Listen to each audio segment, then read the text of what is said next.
If there is a center of the universe when it comes to salesmanship, it may very well be here, in a small office on the north side of Houston, Texas.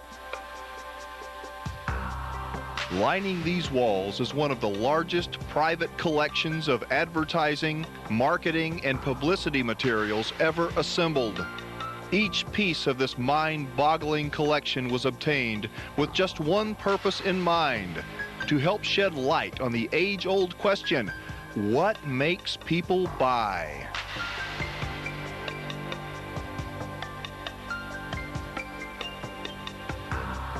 Its owner has dedicated the last 20 years to answering this very question, and may have come as close as anyone alive to doing just that.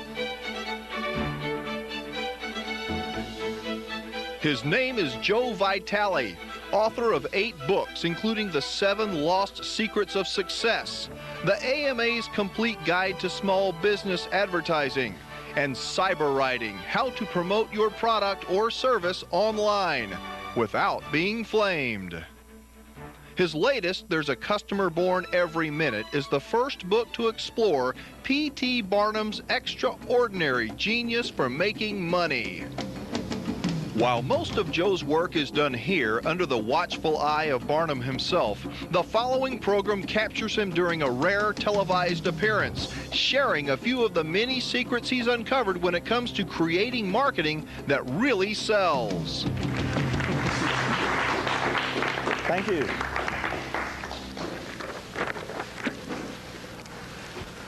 I'm looking for this guy. If new hair doesn't grow after using my method, I don't want a penny. Why do I want this guy? Why do I want this guy? I want interaction, so you can go ahead and talk. It's all right. Well, huh? I need some hair? Like some more on your own? He's got something I want. Now, how do I know that he's got something I want? This is an ad. If you look at the date way at the top, it's 1923. I want to look at some old ads. Yeah, he's probably old and bald and all kind of terrible things by now. But when that came out, he was advertising that he could help people grow hair, regain hair. That specifically interests me. Notice how the headline targets exactly who the market is. When you create sales materials, you want to target that way too. What else do you notice about this ad?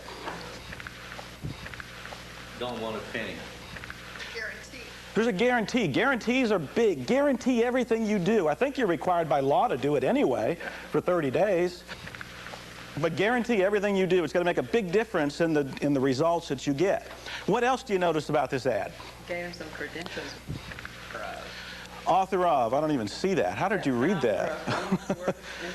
Okay, there is a credential there in small type, which she picked up. It's right in the center of the ad. Wonderful that you saw that. What else do you notice about this ad? Results. Actual results. There's some testimonials over there. There's some proof. We live in the age of skepticism. You have to prove whatever it is that you're offering or selling. So I want to look at some old ads from the 1920s and then test you a little bit on some ads that were actually tested and see how well you do. And keep in mind that you can apply these techniques to the sales materials you are creating. You ready? All right. Okay, yes, I got a thing for this. Is your head only a hair farm? Now, would you say that's a good ad or a bad ad? Is that a good headline or a bad headline? Bad headline. Why? Because it doesn't really tell you what. Yeah, it's very misleading. How many here think it is to help with your hair or have something to do with hair restoration? They're actually selling a book. But you can't tell that. See, when people are looking at your ads, your sales materials, your brochures, your postcards, they give it a split second. They don't spend any time on the materials that you're paying a lot of money for them to look at. So if you don't communicate what you're offering, you lose. This is a bad ad. It's probably a great book and a great offer, and the layout is nice, but the headline tries to be cute. Cute and clever does not sell. I'll say very rarely sells. Stay away from cute and clever. Go for direct benefits.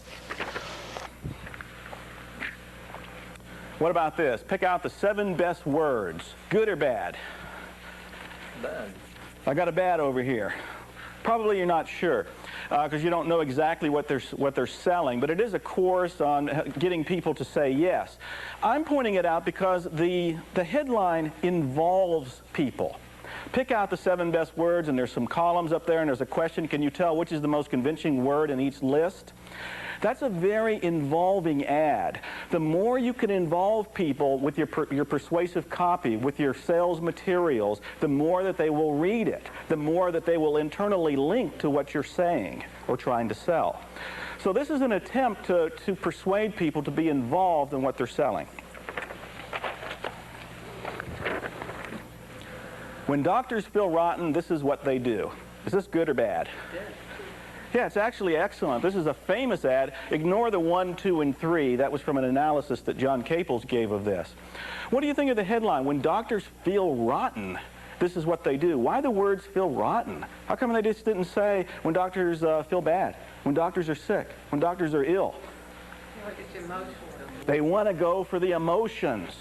They want to go for the emotions. Feel rotten gives and elicits an emotional response in people. People don't buy unless you've involved them emotionally. They justify what they're buying with logic. That's why there needs to be all kind of material in here like testimonials and guarantees and so forth to make it easy for them to buy. But you have to tap into their emotions before they'll pay attention, before they'll actually want it. Feel rotten is very emotional. They're excellent words. Here's why you have to advertise. This is a famous ad from the 1950s. I don't know who you are. I don't know your company. I don't know your company's product. I don't know what your company stands for. I don't know your company's customers. I don't know your company's record. I don't know your company's reputation. Now, what is it you wanted to sell me? This is why you have to have marketing documents out there to sell you before you get to the door or before you call them. This helps inform people about who you are and what you do. You do need business cards, brochures, ads, flyers, postcards. You do need sales materials, and this proves it. Does this look like a guy you want to talk to? No, he needs to be sold. Not today, right? He needs to be sold on who you are and what you're doing. Advertising will help. This is a recent back page ad from DBA magazine, and I'm only showing it to remind us that when you place an ad, you might work night and day on an ad. Or when you create a flyer or a brochure, it doesn't have to be an advertisement. You work very hard on it. And to you, it might be wonderful. It might stand out. It might just be awesomely riveting and irresistible. But when it's placed, look what happens. It disappears in a sea of advertisements. So if you want yours to stand out, you have to do something that's going to make it stand out. All of these are small classified, small display ads in the back of the magazine. You know the easiest way to write one of these is just hammer on the benefit or the problem. For example, if anybody here has a headache, the only ad that would jump out here would probably be the one that said headache relief. That's what you're interested in. So don't go for anything cute. You want to make it as direct, as benefit-oriented, as simple, as rifle-shotted as can be. You've already heard, this is what we're looking at, make words work for you. You've already heard that you have to test. Here is the beginning of an advertisement, a series of ads that led to a famous ad in the 1920s. They started by this one that said, make words work for you. Do you think that's pretty good? No. No? I got to know. How many don't like it? All right, I got a couple that are fairly interested. Yeah, it may work, but they knew that you have to test. So they didn't settle for this. They didn't settle for this ad. They kept this one aside. They noted how many responses they got, and they went and they created another ad selling the same thing. This one, new way to find and correct your mistakes in English. Only 15 minutes a day. Again, they're testing which one is going to be the best. These are professional copywriters who don't write these things in one sitting and quit. They spend a lot of time looking for the unique angle, the USP, looking for the emotional benefit there, and writing a headline that's going to bring it. They didn't stop there. Make your language win for you. Another attempt. These people are shelling out real money to do this. In the 1920s, it cost a lot of money. It's cost a phenomenal amount today. But the point is, they knew it was important enough to keep testing. We need to do the same thing. So when you come up with a flyer with a headline, or with an ad with a headline, or a brochure, be willing to change it. Be willing to improve it. Be willing to test it. It was good enough for them. It can be good enough for us. They still were not done. What does your English tell about you? It's a bigger ad, so they must have more confidence that this advertisement is working, so they've taken out more space. But they're still playing with the headline. What does your English tell about you? Questions are good for headlines. I love questions if they're involving questions. If they're questions that can be answered with a yes or no, people may answer it with a yes or no and not read your ad. But if it's something like, what does your English tell about you, you have to read a little bit further to understand what the headline's talking about. It's pulling people into the copy. They did not stop there. Make your English win for you. Now they're even real aware that how important that headline is. I mean, look at the headline. It dominates the page. When people are going through and they're looking at your flyers, your brochures, your headlines, whatever it happens to be, your headline and illustration are the two things that may stop them. They need to call out to the people that will be most interested in whatever it is that you're selling. If they don't, it'll be like one of those earlier headlines we looked at as your head of a hair farm. It's meaningless. It doesn't capture anybody. This is starting to target people. Another attempt for the same product. His simple invention has shown thousands how to break bad habits in English. Now it's a full page with lots of copy. Lots of subheadings, still has the coupon, still has the picture, still has a big headline. They're still testing. Still testing. And they ended up with this. Do you make these mistakes in English? This is one of the most famous advertisements in history. Once they got here, they stayed here for 40 years. They did not change it again. But they tested all of those half a dozen, and they may have tested more. Those are the ones I knew about and could get ads for. They may have tested more, but once they came to the conclusion that this is our winner, stick with it. Don't change it. Stay with the winning racehorse. And they did for 40 years. Now, what do you notice about this? What are some of the elements that jump out to you when you look at this ad? It engages people. The headline engages people, definitely. Do you notice that these subheadings throughout, free book on English, 100% self-correcting device, what Cody did at Carey, those are like mini headlines. They're small headlines to keep you reading. You have to have headlines throughout your copy, breaking up the copy to make it visually appealing, for one thing, and to keep people reading. There's two kinds of readers, the ones that will read word for word all the way through the ad, and then the skimmers. And the skimmers are going to pull out those subheadings. And they may only read one particular section, but it all needs to be there. What else do you notice about this ad? The words are very simple and direct. Oh, yeah, the words are very simple and direct is an excellent point. You know, the average reading level of the American public is something like the 6th grade, 7th grade, something like that. So you don't want to make anything that you write very complicated. As simple and direct as possible. In fact, if you use a thesaurus to write copy or to look up words, to replace other words, most writers use it to find a bigger word for what they're trying to express. Do the opposite and find a smaller word. Something with only one syllable in it would be best. What else do you notice about this ad? Bigger print? I didn't notice that one by myself, but that's a good point. It does make it more readable by having it in large type. And what else do you notice about this? There's a couple key things I'm rooting for here. 1, 2, 3, well, ignore the 1, 2, 3. That came from somewhere else. That wasn't part of the ad. The testimonial that there are more than 100,000 were helped and it takes only 15 minutes. Small effort, big result.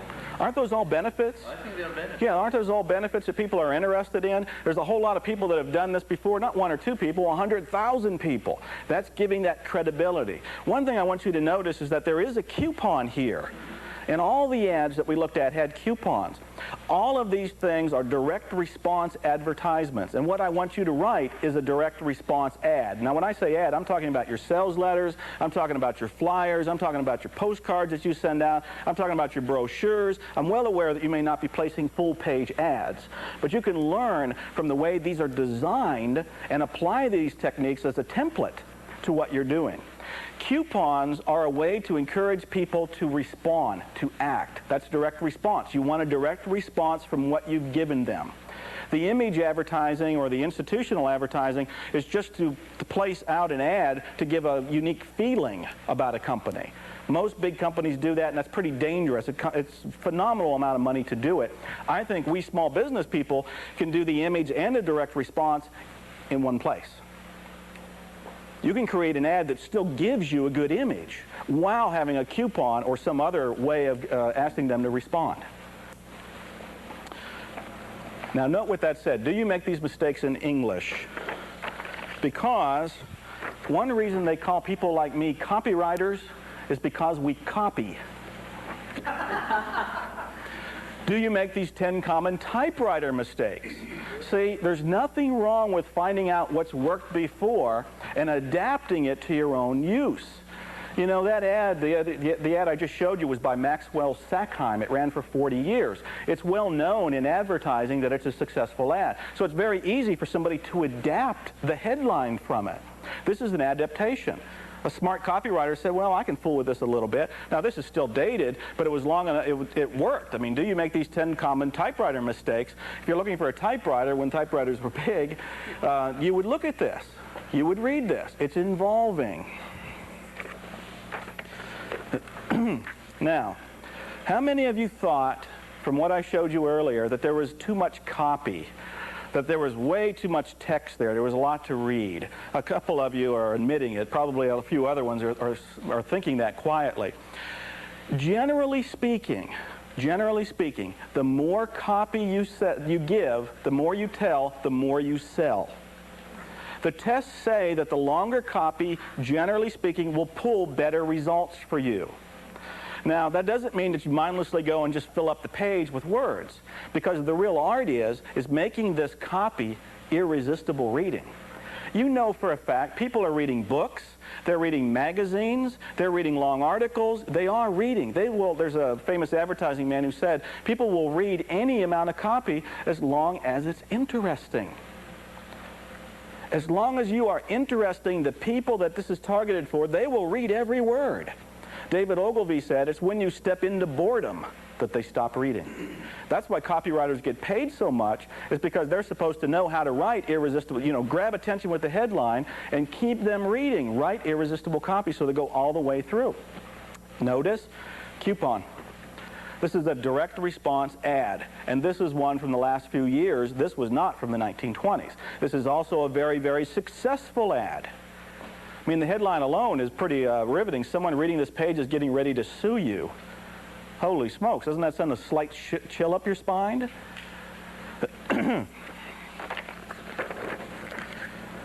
As further evidence that long copy sells, this was a full page in the New York Times, probably in the 60s. I think there were 7,000 words in it in small type. It looked pretty much like what you see right there. Yet this pulled so well, it ran one time. 100,000 people responded to it. People will read any amount of copy as long as it's interesting to them.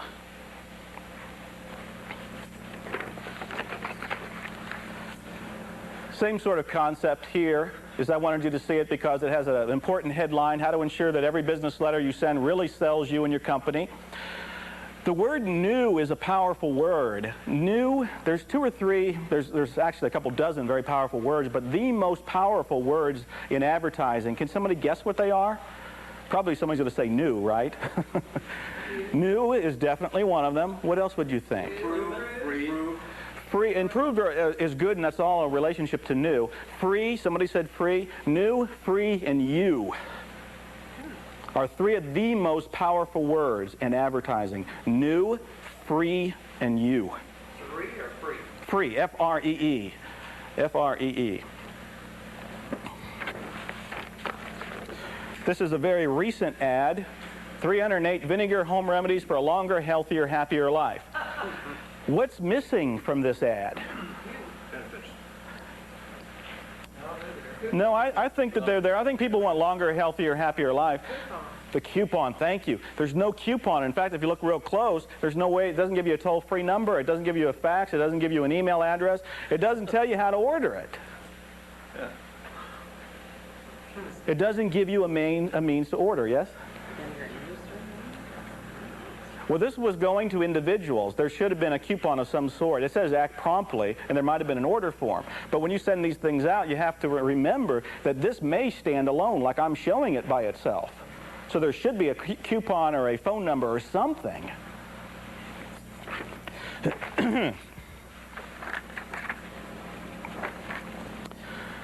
This is what's called an advertorial style of advertising. The word advertorial comes from a blend of advertisement and editorial. This ran in Reader's Digest, and if you're a reader of Reader's Digest, you know that it looks like what would be in Reader's Digest. It's their type, it's their columns, it's their look, it's their face, but this is an ad. If you look at the bottom, it says that it's asking you how to find the salt substitute at a section of your food store. It's telling you where to buy something. That's very unlike what would be in a normal Reader's Digest story. But this is an editorial style ad, and typically these will get more readership and more response than any other kind of advertisement. When this was tested, John Capel said this one got 81% more response than the same copy, the same headline, set in a different style. So you might want to consider creating an ad or a brochure that's in an editorial style. It looks like a newspaper article, or it looks like it was in Reader's Digest. If you run this in Reader's Digest in most publications, if you look at the top right, it asks you to put advertisement. But people still see it and read it as a story. Now, why do you think this pulls better? It has legitimacy. Yes. Integrity. Yes. People trust. You know, we live in the age of skepticism again. People tend to trust what they read in a newspaper, what they read in a magazine. If you make your copy look like it's what they're reading in the newspaper or reading in the magazine, even with the word advertisement there, they will trust it more. Yes? So, Joe, is the same true if you write an article for like some type of journal, newspaper journal, and then in the bottom, as the author, you put information about yourself? Is that as valuable a selling tool? Absolutely. In fact, there's some handouts that every one of you have that have about 6 of my articles right on the front, all of them that I wrote for DBA Magazine, and every single one of them ends with a bio box about me, with my phone number, the books that I've read, and so forth. When that originally came out, it was nothing more than I was writing a column on marketing for DBA Magazine. But once it came out, I've been using it as a flyer. I reproduce it and give it to people. It serves as an ad for me. It serves as a flyer for me, and it has a lot of credibility. Doesn't it look important? And so what she's talking about is at the end, instead of a coupon, there's a biography, a resource box is what it's often called, that says your name, your address, what you've written, it's like having a coupon in an ad, but it was an article that ended with that. This, again, is an editorial or advertorial style of ad.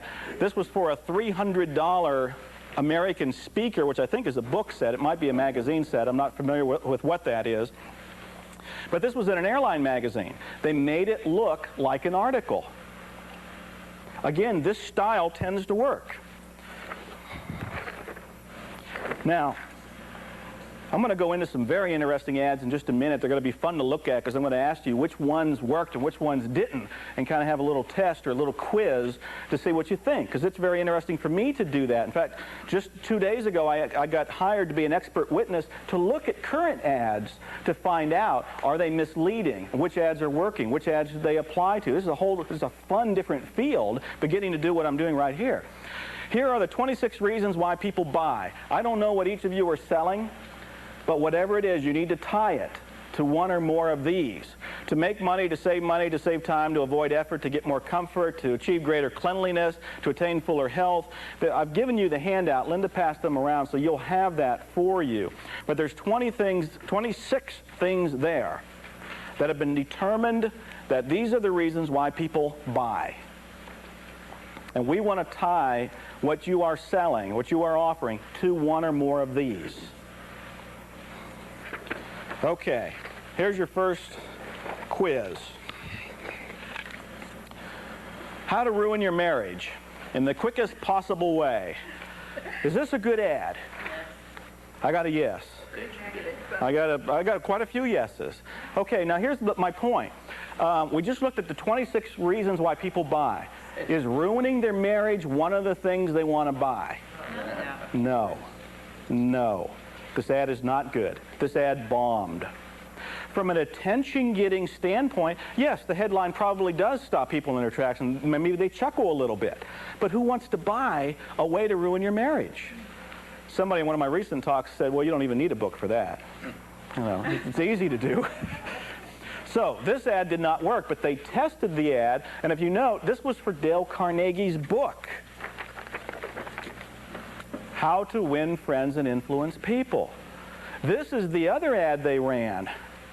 This ad helped them sell 100,000 direct mail orders, and it started sales in bookstores that about the time of the 1960s, 5 million books were sold. Is this a better ad or what? Doesn't this tell you how to win friends and influence people? Aren't those things people want? There it is. You can't even improve on that. And notice that this is a direct response ad. Notice that there is a coupon. Notice that there is info on the author. Notice that there's testimonials. Notice that there's subheadings. There's a lot of type. They tell the full story. But again, that headline is where people will stop or keep going. That has to intrigue them right there, or you've lost them.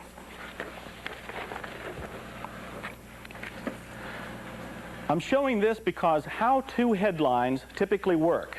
This is from David Ogilvy, who's a master. He's still around. He's 81 years old, is the last I heard. Look at all the how-to ads that he wrote and ran. How to create corporate advertising that gets results. This is an ad for his service. But don't people want to read that because of the benefit that's in the headline? How to launch new products. This is an ad for his service. How to make your sales promotions more profitable. How much should you spend on advertising? How to advertise travel. How to create food advertising that sells. Every one of these people are reading them because they want the benefits, but every one of these are advertisements for his service. Do you see how that's working? Give people what they want. They will read it. They will read all of those words. They will be impressed. They will learn something. And if you've truly sold them, if you've captivated them, when they get down to the bottom where there's the coupon or the phone number, they will call you. This is a flyer for a book, As Long as Life. Quiz time. Do you think that that is a good ad or bad ad? Yeah, I would say it's bad. You cannot tell As Long as Life. What does that mean? What does that tell you? Not a thing. It may have the other ingredients there. There's some bulleted points, there's an order form, but in my mind the headline is terrible. The subheading, which is the actual title, maybe it's the subtitle for the book, The Memoirs of a Frontier Woman Doctor, may be better because it's more intriguing, but there's not enough copy there to get people involved in reading this material and then possibly involved in buying the book. You wasted space because that's the name of the book. Yes, that's exactly right. It's already on the book, so you don't need to... Yeah, she pointed out that you wasted space. I didn't hear you. What's that? She doesn't look happy about anything.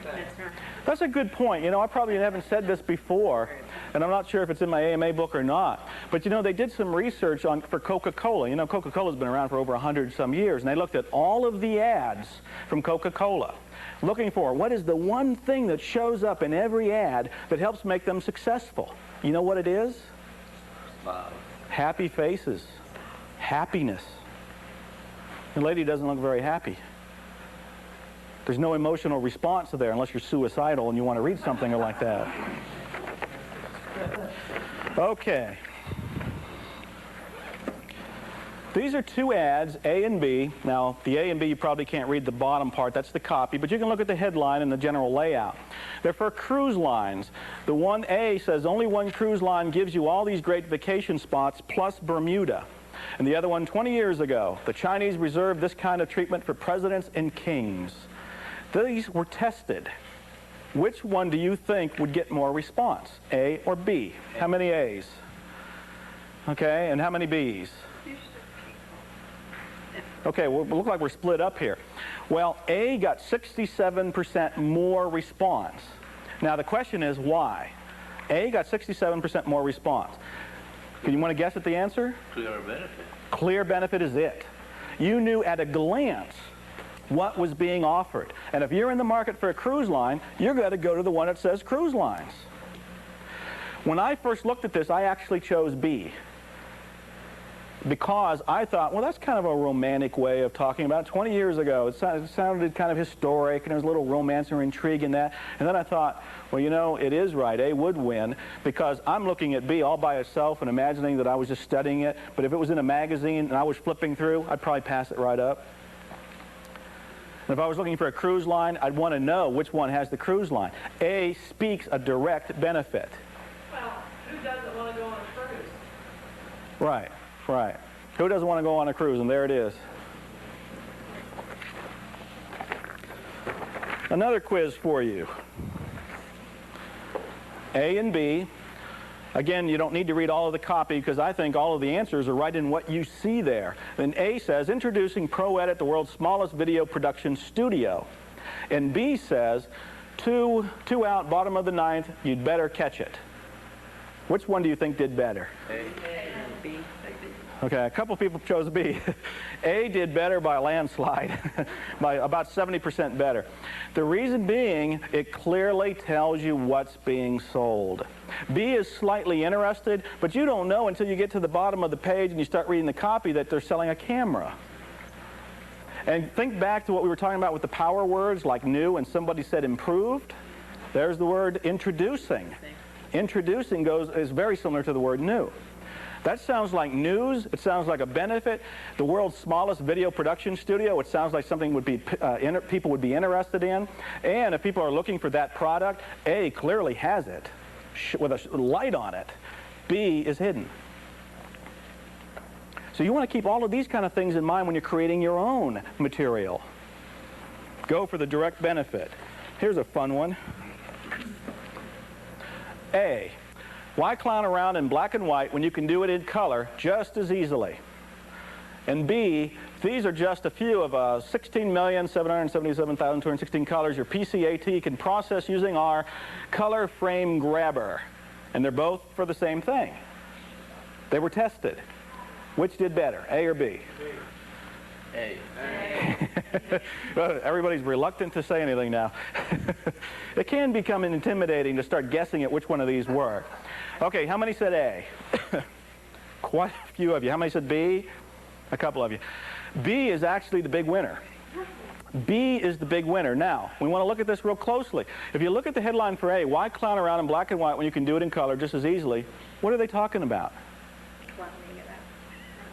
We don't know.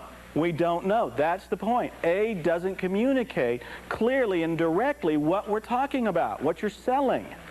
B does. These are just a few of there's the number. A number gives a lot of credibility. And a big odd number like that, a specific number like that, creates believability in an ad. The other one doesn't have anything like that. This also says your. Remember the words you, your, those are power words. It says about your PCAT, it's telling you what we're talking about, can process, it's telling you exactly what they're offering. B is much more direct. A is more cute, but A bombed. You see the difference? Now this is a real subtle one. I actually studied this ad for quite a while. Same product. Pretty much the same illustration and layout. A says products you can stick with, and B says a company that sticks with you. Now, does A do better or B? Does A do better? How many say A? A, and how many say B? Okay, A is the big winner, products you can stick with. The reason? People care more about what they may get, not what you may offer. The other one, a company that sticks with you. I don't care about the company. A company that sticks with you. This is so close, there was like 16% difference, but A was the big puller. And I'm pointing it out to show, if you keep everything else equal, you better focus on what people get, not on what you offer. Focus on what people get, their benefits. My rule of thumb in writing any copy or designing any ad, and this is a little mantra like a Zen koan that I have, and it is, get out of your ego and get into the customer's ego. Get out of your ego and get into the customer's ego. B is your ego, a company. I don't care about the company, but the company does. They wrote the ad, they were probably proud of themselves. A is focusing on the person, products. Slight difference, but important difference. Is this a good ad or bad ad? Overlook the fact that it's for one of my books and I wrote the ad. Perfect. He wants me to buy him lunch afterwards is what it's about. He says it's perfect. Well, it's really not perfect. It's probably close. There's not enough copy in it, really. When this went out, it went with, I think, a 4-page sales letter. So the sales letter had a whole lot of copy in it that should have been with this. But it is fairly intriguing. I'm pointing it out because it guarantees what's being sold. And I am a great advocate for guarantees. I say that you need to put your guarantee or invent a guarantee. Invent a risk-free guarantee for people. Make it as easy as possible for them to buy. This one says, use these 7 principles for 6 months. If you're out of work, you'll get a job. If you're employed, you'll get a raise. If you're in business, you'll see a whopping 25% jump in revenues, or return this book and your receipt for a full cash refund. The reality is, less than 2% of the people will ever enforce a guarantee, even if they're phenomenally unhappy. So you're really not losing anything by doing that, but you are encouraging greater sales, greater calls by having a guarantee. Guarantee what you do, and take all the risk on you. Don't come up with a 7-day guarantee or a 10-day guarantee. Come up with a year-long guarantee or a lifetime guarantee. Put the risk on you. If you believe in your product or service, why not? I'm going to jump through a few of these. Now, you've already been listening to Barney Zick this morning, and this was the flyer that he was using for his negotiation course. And he asked me to take a look at it. And I took one look at it, and I said, I can do better. And he let me. But I want to know from you, what do you think of this, and what do you think of the headline? You've all had a turbocharged mini course in advertising and copywriting within the last 30 minutes or so. What do you think of that? You got to like it. He who talks first wins. What's it about? If I hadn't told you it was a negotiating course, would you know it? No. Okay. I think that... is good, but he doesn't say what for and right. Situation and right. Kind of activity. I think the headline is okay. I think it's intriguing, but I think it's on the same level as the one that we looked at as your head of hair farm. It's intriguing, it's curious, it's different, but from taking one glance, can you tell what it's about? No. Can you tell what the benefit is? Yes? Would a subheadline? A subheading could help. You know, if he had an immediate subheading that said Barney Zick's famous negotiation course or some clear benefit, it would help. What about testimonials? Testimonials would help. Now, he does have a longer flyer. This is part of it, and there are a bunch of testimonials on another page. But looking at just this by itself, trying to create a one-page marketing piece, this isn't quite it. Now, Barney Zick, I'm not putting him down. He is a genius, a living genius at what he does. But when I write my own ads, for me, it's tough work. So when Barney tries to write it for himself, it's tough work. When you write it for yourself, it's probably tough work. I hire other copywriters to look at what I do when I'm doing it for myself. It's too hard to be objective about it. So this is what he had, and I worked with it a little bit, and I didn't get it to the stage where it was laid out by a graphic artist, but this is what I came up with, and the coupon's not even complete yet.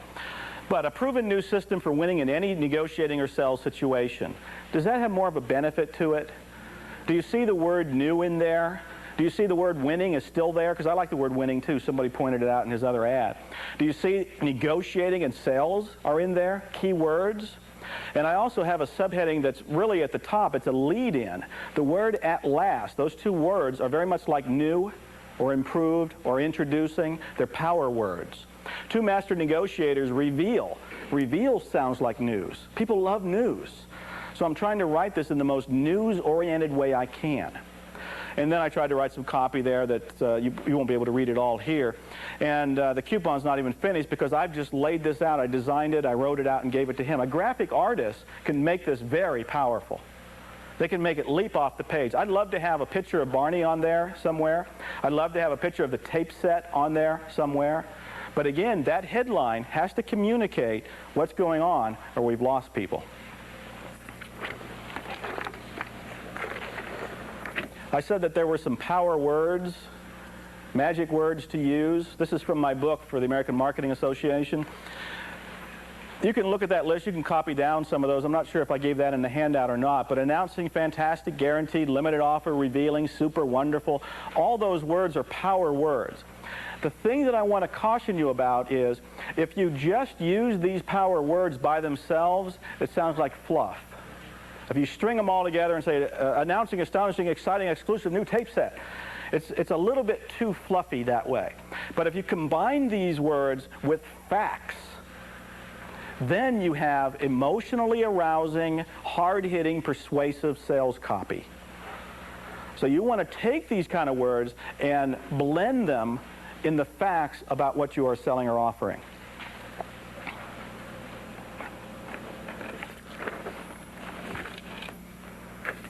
When I'm done writing copy, there's a whole lot of things that I go through to make sure that I've written it well. And I've given you this. There's 16 questions. This is from my advertising book too. And this is in your handout, so you have it. Don't worry about copying it. But when you're all done, you want to go through and make sure you've covered all the bases. This is one way to do it. These are the 16 questions you can ask, beginning with, does your opening pull readers into the ad with fast, compelling, strong reader interest? Does the opening begin with a bang? Again, when people are looking at your flyer, they're looking at it with a whole sea of other possibilities there in a magazine or a newspaper or in their mail if you've mailed it to them. So you need to grab them immediately. And these questions just walk you through, including the last one, the 16. Is this the best that you can do? It's too easy to say yes. It's too easy for me to say yes. Remember what Maxwell Sackheim did with that early ad, that whole series of ads in the beginning? They paid to test every one of them. There was a half dozen of them before they got to the winner. Be willing to go back to make your work the best it can be. And be willing to get feedback from your peers. And even more importantly, if you can do this, is ask a few of your customers to look at your flyer. And here's the key. If you have a target customer, a target prospect, who looks at your flyer and says, great copy, I love it, that's not good. You failed. Because if it's a targeted prospect and he reads everything you wrote about your business, he or she should say, how can I get this? I want to buy this. I want to sign up. They should not be paying attention to the way it was written, but they should be communicating and receiving your sales message. And if it's a targeted prospect, if it's in your audience, if it's in your market, they should finish it and say, I want this. Then you know you got a winner.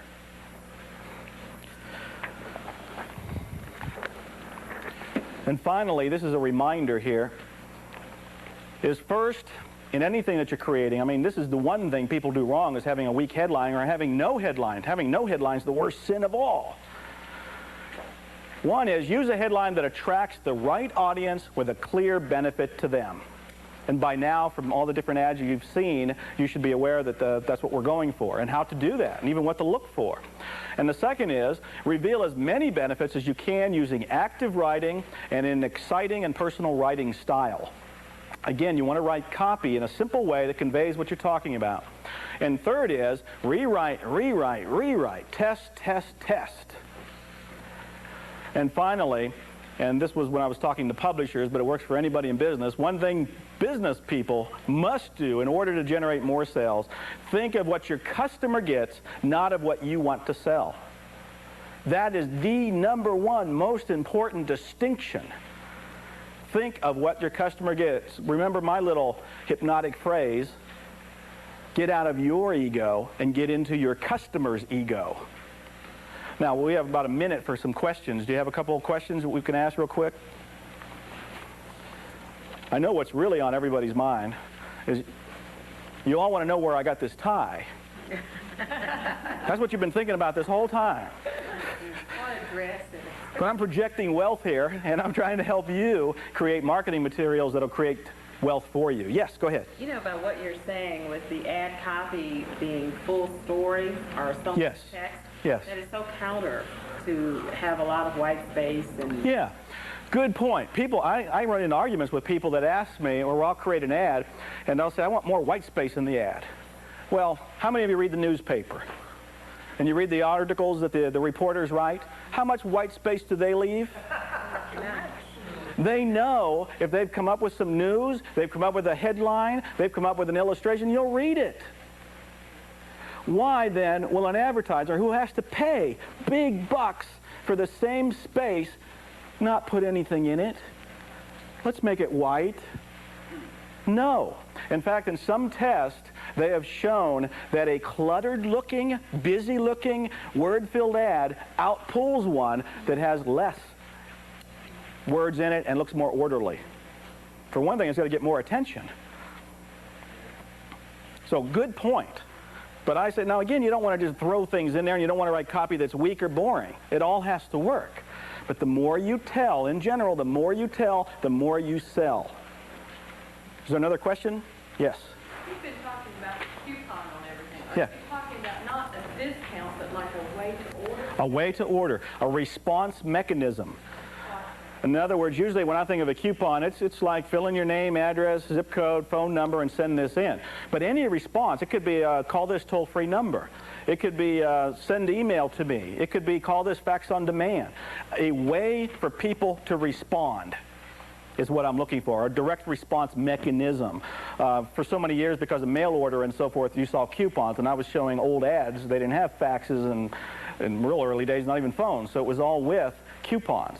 But that's what I'm talking about, is a way to respond. Okay, I think we're done. Thank you very much. Go out and make millions from what you've just learned.